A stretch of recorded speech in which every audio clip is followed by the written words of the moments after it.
Welcome to Nova Now. I'm your host, Jessica Dawley.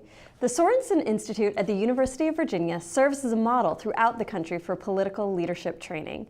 Their spring gala will be in Richmond on April 19th and will honor women who lead in Virginia. Here to tell us more, we welcome Brian Elson and Craig Pfeiffer. Thank you so much for joining us today, gentlemen. Thanks for having us. So first, let's talk about the Sorensen Institute in general. Tell us about the Institute and its mission here in Virginia. Sure. We're a nonpartisan, nonprofit program housed at the University of Virginia, and our goal is to increase civility and respect in Virginia politics. So the way I like to put it is we're looking for people who are players in public life in Virginia, and we'd like to make them better at it. So we focus on public policy, ethics, and campaign mechanics. And we have 5 different programs that range from a 10-month program for people who are well into their political careers to programs for emerging leaders who are just starting in politics. We also have a high school program, a college program, and we have a program for candidates who are going to be running for office in the next few cycles. So even though we're a very political organization, we're evenly balanced between Republicans and Democrats and a few independents, and we really focus more on what makes good decisions and what makes the best path forward for Virginia, and not on partisan rhetoric. We're looking not only for people who are interested in running for public office, but also people who work in areas like PTAs, planning commissions, business leadership, and anybody who's part of Virginia's civic life. Sure. So you're both alumni of the Sorensen Institute. So tell us, why is it important to have an organization like this here? I would say in this day and age, it's become more important than ever because you've got folks that are so polarized on both sides of the political spectrum that when you bring folks together and you make them listen to the folks that you typically wouldn't associate yourself with, be it Republicans, Democrats, and so on, it makes you pause and think about your policy development as you move forward. So theoretically, as you know, as a staunch Republican, I wouldn't theoretically think about something a Democrat would believe in right off the bat. However, now that I've gone through the program and was taught to pause and listen to folks before I jump into a policy, or in some cases a chain of rhetoric, it really branches you out and creates more of a well thought out policy development.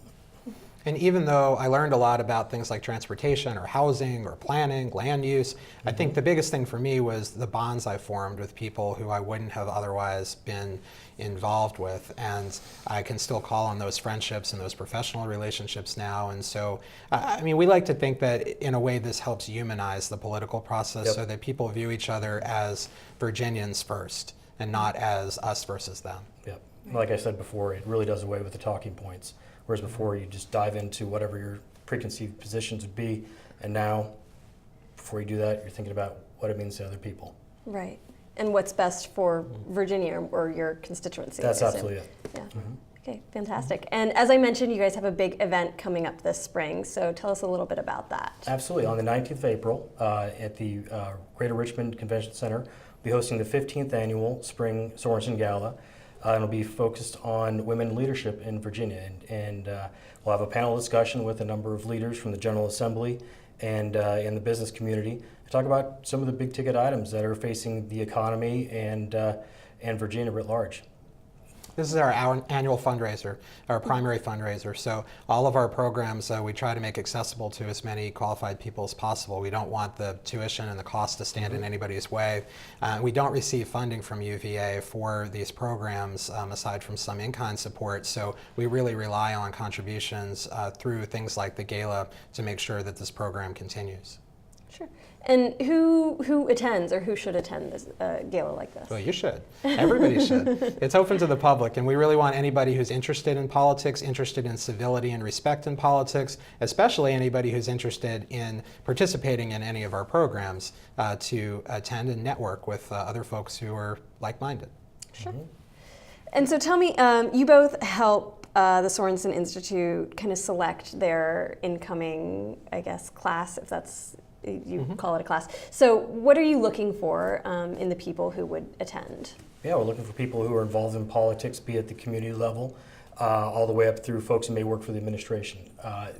People are just actively involved on both sides of the political spectrum who are willing to to contribute back to the Commonwealth down the road. So basically we can reinvigorate some civility into politics.